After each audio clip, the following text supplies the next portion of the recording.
Hey everybody, Ron here, and we're gonna flip through Shadowrim, a campaign setting designed for use with Shadowdark, done by Greg Christopher, inspired by the greatest CRPG of all time. Written by Greg Christopher, has the art credits and everything like that, and legal information. Table of contents here. It is 155 or so pages. You got the checklist to create a character. And once again, I'm not going to go through this entire thing, but I will highlight some things as we go through the book so it can help you make an informed decision. Here's a checklist on how to start your character. A rollable table to determine the background, or you could choose, of course. Talking about stats, ancestry, all the ones that you would expect in a setting inspired by a certain fantasy game made by Bethesda. Names. And then you have the 9 signs. Instead of a class, you have a sign, and the sign gives you your talents. So with the blade, you can't roll to randomly get the blade because the blade can only be used by noise because the blade has shouts. And there is the constellation of the blade, the coin.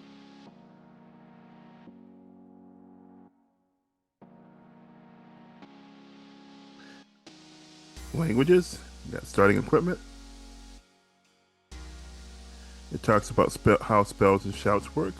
Spells are just looking for an int check of DC 12. Shouts are looking for a charisma check DC 12.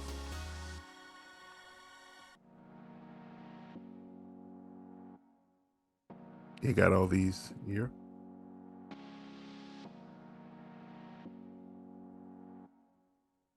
You have carousing rules here, as you might expect it in a Shadowrim game. Got rules for alchemy. I've read this before. That was something that I missed. I would have to go through this again because I actually may do a solo game of Shadowdark. I dropped one solo video, didn't do very well, but I might come back to it, but do it with Shadowrim because obviously. And we have rules for enchanting. I have this section on equipment here.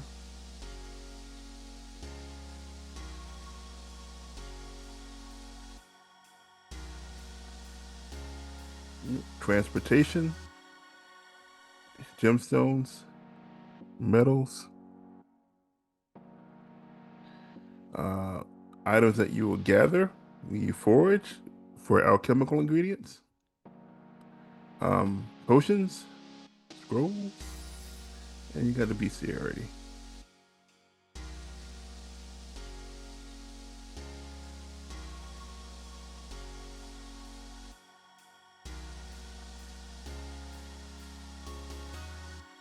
Then you got a section here on campaigns.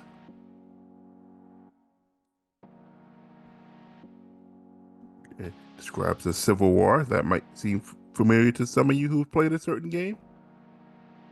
And we got hex travel, counter charts, of course.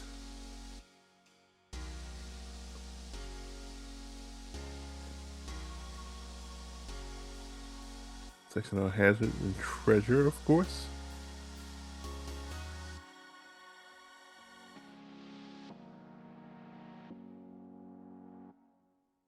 And then you have locations. I believe this is the last section of the book.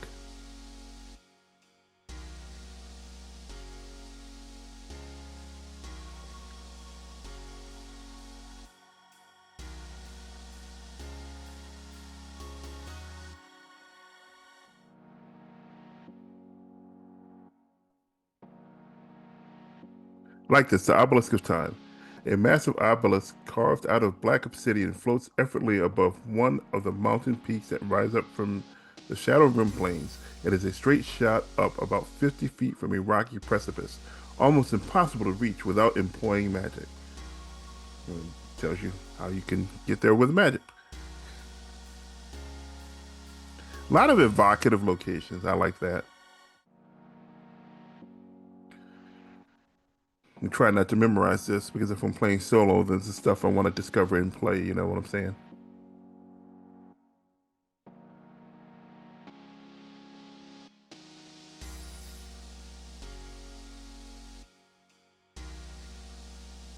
And that is it.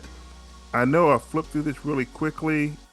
Um, Once again, trying to not show off the entire book, try not to give away the book, but just give you folks an idea of what is in it so you can make an informed decision. Thanks for watching. And once again, until next time, see you later.